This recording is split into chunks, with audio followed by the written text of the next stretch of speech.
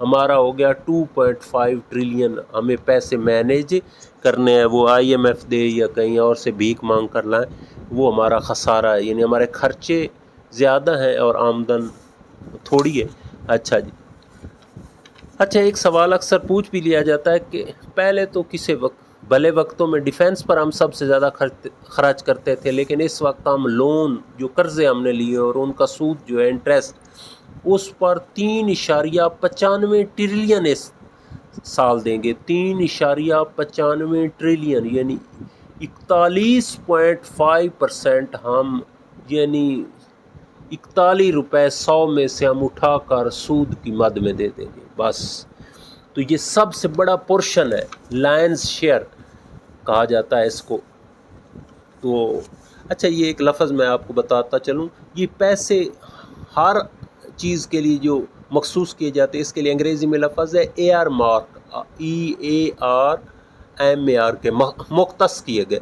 تو 3.95 trillion rupees جو ہیں یہ لون کے لیے مختص کیے گئے، 41.5% جو ہے ہم سود میں دیں گے۔ دوسرے نمبر پر ہے ڈیفینس، ڈیفینس پر ہم 1.5 ٹریلین، 1.5 یہ 16% ہے، 16% ہم اپنی فوج پر لگاتے ہیں، ٹھیک ہے، لون پر 41%، 16% ڈیفینس پر، اور ایجوکیشن پر اب فگر ٹریلین سے گھٹ کر ایجوکیشن پر بلین میں آ جاتی ہے، 90.55 بلین، جو بہت چھوٹی سی اماؤنٹ ہے۔ اسی طرح ہیلتھ پر ہم 19.03 بلین، یہ اور تھوڑی رقم ہے۔ صحت پر میں مشہور AR مارک جو رقم ہے مختص ہے وہ بتا رہا ہوں، باقی اور چیزیں بھی ہیں۔ اچھا ڈیولپمنٹ پر 800 بلین ہم لگاتے ہیں، سبسڈیز پر ہم 699، جو آج کل IMF نے ڈالا ہوا کہ تم سبسڈیز میں بہت پیسے دیتے ہو۔ سبسڈیز میں نے آپ کو بتائی کہ عوام کو سستی چیزیں دینے کے لیے حکومت جو پیسے دیتی ہے، 699 بلین۔